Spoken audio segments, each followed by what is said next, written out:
Ce que moi j'ai fait, je me suis attaqué justement aux bases du problème. La féodalité, cela a été complètement mis fin par la distribution des terres aux paysans. Tout le monde est propriétaire aujourd'hui.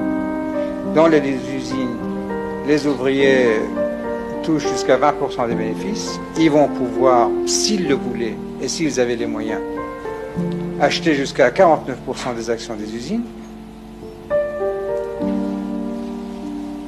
Les usines de l'État seront vendues jusqu'à 99% aux habitants du pays, 49% aux ouvriers et aux fonctionnaires des usines, le reste au grand public et pas plus d'une certaine quantité d'actions à une seule personne.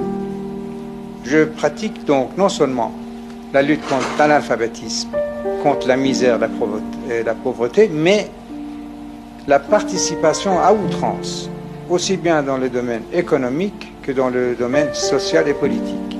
Social et politique, ça veut dire qu'on commence par les coopératives, les gens votent dans les coopératives, les gens votent dans les conseils du village, les gens votent dans les conseils municipaux, et ainsi de suite, à la Chambre des députés, le Sénat, et dans les maisons d'équité dans les villages et dans les villes. Que pensez-vous de l'expression de despotisme éclairé, Majesté, qui est parfois employée par certains commentateurs? C'est très possible, c'est très possible, éclairé, je les en remercie.